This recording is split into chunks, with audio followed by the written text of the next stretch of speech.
থেমে গেছি, এখন একটু লুকায় লুকায় যাইতে হবে, কারণ শুনছি এই এয়ারপোর্টে নাকি অনেক পুলিশ থাকে। পুলিশ দেখলে আবার আমার হাঁটু পর্যন্ত কাঁপে। বেন সাহেবকে নিতে এসে দাঁড়ায় আছি, কিন্তু তার তো কোনো খবরই নাই। বাহ, কি সুন্দর চলন্ত রাস্তা, এটা দিয়ে যেতে তো ভালোই লাগতেছে। আরে বাস, ওই তো পুলিশ দাঁড়ায় আছে, ভয় পেলে চলবে না।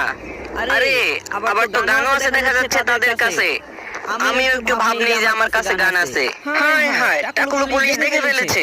কঠিন লেভেলের একটা ভাব ধরতে হবে যেন আমি কিছুই জানি না। না না, ভাবে কাজ হবে না, বাঁচতে চাইলে উল্টো দিকে ভাগতে হবে। কি ব্যাপার, এত হাঁটতেছি তো রাস্তা শেষ হচ্ছে না কেন? বুঝতে পেরেছি, বাঁচতে চাইলে সামনের দিকে দৌড়ে পালাতে হবে। গাইস, বড় মাপের একজন স্মাগলার ধরা পড়েছে, সবাই রেডি হও, তাকে ধরতে হবে।